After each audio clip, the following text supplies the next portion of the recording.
আচ্ছা জনাব তাহেরী সাহেব, আপনাকে অনেকে ভণ্ড, মাজার পূজারী ইত্যাদি ইত্যাদি বলে। এই ব্যাপারে আপনার অনুভূতি কি, যদি আপনি আমাদের দর্শককে একটু জানাতেন। আমার ওয়াজ মাহফিলের জিকিরকে কেন্দ্র করে অনেক মানুষ আমাকে ভণ্ড, মাজার পূজারী, বেদাতি বলে আখ্যায়িত করেছে।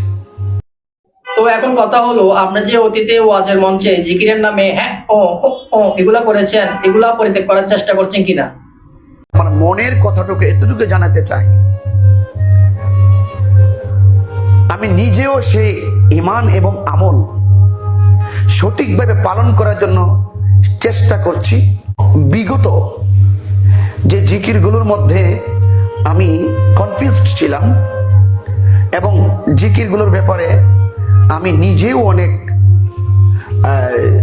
কোরআন সুন্নাহর বহির্ভূত ভাব লক্ষ্য করেছি, সেইগুলোকে আমি নিজেও পরিত্যাজ্য করেছি এবং অন্যান্য যে সমস্ত নবী প্রেমিকরা আছেন প্রত্যেককে জিকিরের আদব সম্পর্কে, আদব নিয়ে, আদব রক্ষার্থে কিভাবে জিকির করলে সুন্দর হয়, কিভাবে পথ চললে আল্লাহ খুশি হয়, সেই পথকে সুন্দর করে যখন আমি তোলার জন্য অতীতের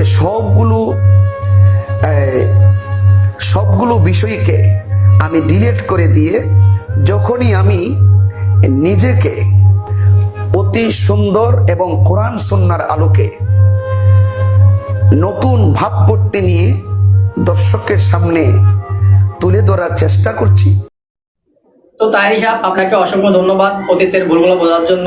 আল্লাহ আপনাকে এবং আমাদের সবাইকে হেদায়েত দান করুক।